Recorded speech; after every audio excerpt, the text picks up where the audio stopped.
Hey guys, welcome back to another impressions video.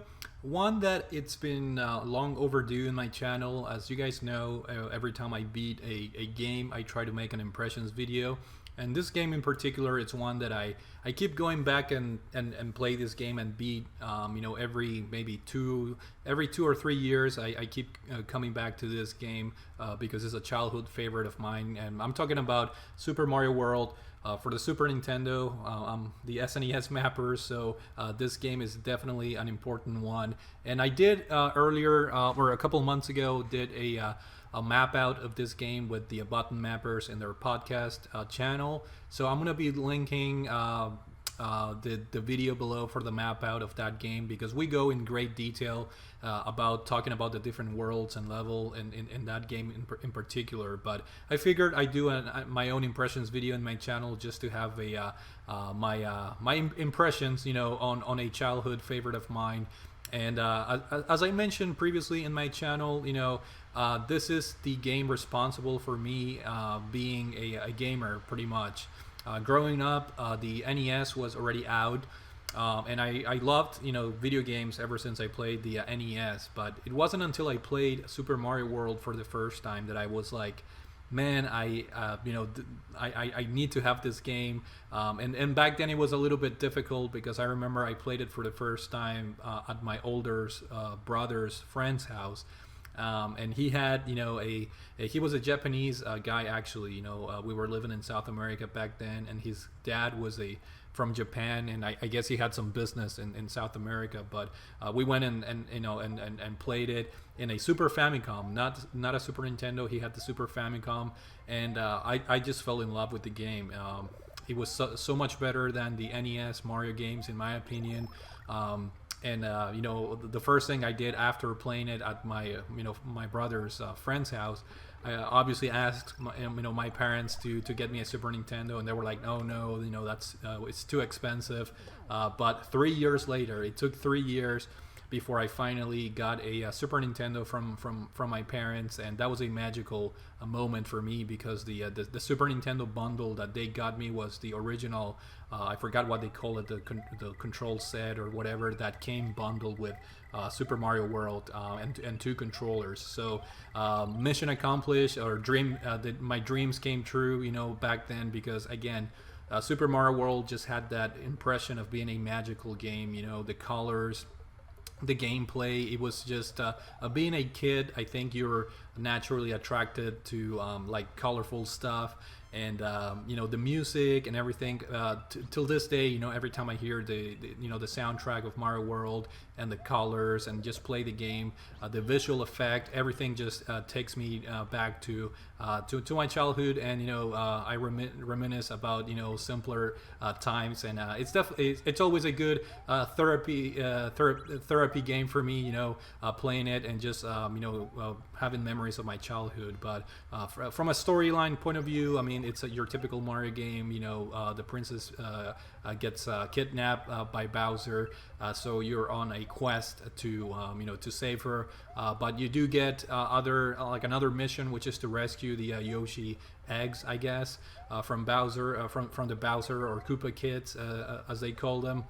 So your goal is to defeat them, progress through the different worlds, and finally get to Bowser in order to rescue Princess Peach, or Toadstool. And the graphics in this game, again, they were a big jump over the NES. It was a brand new system, Super Nintendo, so this was like the perfect launch game, in my opinion. It came bundled with the system, which I think it's crazy. Nowadays you don't see many systems coming bundled with such a AAA game per se. But Nintendo went all out, and they bundled it with Super Mario World.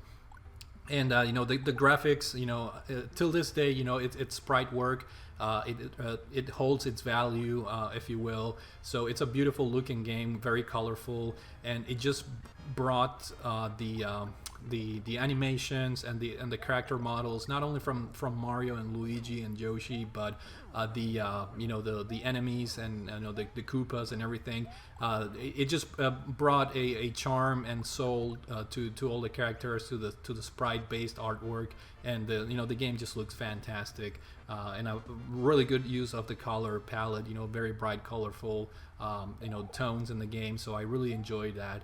From a soundtrack point of view, I mean, it's another classic. There are so many good tunes in there that again, they bring a lot of nostalgic memories for me. But the gameplay is where it's at. This game has a very different feel from previous Mario games. In my opinion, it has a very good feel. I'm biased, obviously, because it's a childhood favorite of mine. But in my opinion, it does have better physics than the fast Super Mario Brothers, and the Super Mario Brothers 3 also are excellent games. Don't get me wrong, but Super Mario World, in my opinion, refined the platforming physics. Which some people may agree or disagree with that, but I found them to be perfect, and very precise. If you make a mistake, it's mostly on your own. Mario does have a little bit of momentum after you jump, which is sometimes a little bit hard to control, especially if you're coming in at high speeds.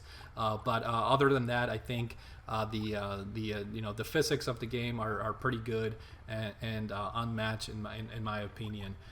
But Super Mario World, also, I really enjoyed how they introduced new cool things, and by cool things I mean Yoshi, which, when you think about the addition of Yoshi, I mean, he's not a critical character per se. It's not like you absolutely need him for certain levels. I feel like if Yoshi was a modern, I guess, addition to a modern game, it'll be some sort of requirement for you to either complete a stage or not. In Super Mario World, he's pretty much optional.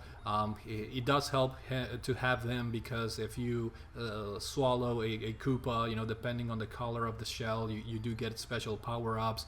You can shoot fire, or you can fly with the blue shells and whatnot. So different power-ups, but I think that was the charm and the innovation, if you will, of having Yoshi just using those power-ups, and it just the overall cool factor. Before that, Mario was just its own character, and now you get to ride these cool looking dinosaur. So back then it was mind-blowing, and just a very fun thing to do, playing the Yoshi levels, so you could ride Yoshi. I have a lot of fond memories of that. And of course you have the magic feather, the wing, the cap, the flying cap, which is another new power up to the Super Mario World game, and that was very fun. A little bit tricky to master it, in order to keep the momentum flying. You had to have that good timing on when to push the back button. But once you are used to that, it was really fun collecting coins and exploring different secret areas of the levels by using the flying mechanic. And that leads me to another favorite part of mine, which is the secrets in this game. There are many levels that have hidden keys that are very fun to explore. Some of them are very creative in the ways that you have to find the keys and the shortcuts and the secret exits. Some of them are very complicated and a little bit on the, I guess, annoying side, such as the ghost houses. Some of those have very interesting and hard to figure it out secret exits that to me up until this date I'm scratching my head. I know obviously this game in and out, but back then, I remember me and my friends were just hooked on this game and trying to figure it out, where the secret exits were, and it was just fun going to school. There was no internet, no YouTube back then, obviously. So I remember I had this Korean friend of mine in school, in elementary school, and he knew where all the secrets were, so he would come after school to my house, and we would play, and he would show me. I remember the first time that he showed me the secret exit to unlock Soda Lake, I think it's that level called. My mind was blown. You had to fly under the main exit of the game in order to find the secret exit, and I thought that was so cool and so creative, and it was so super hard to pull it off. And I remember he showed me how to do it, but he didn't save the game. He was like, you have to do it on your own.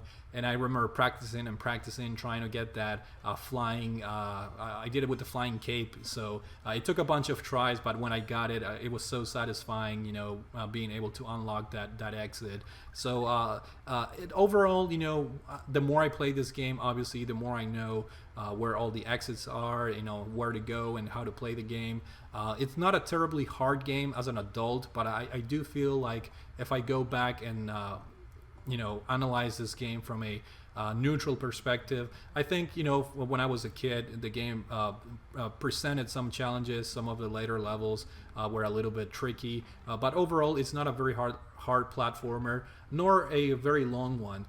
So it's definitely a perennial game, in my opinion, that I think it'll keep living its legacy.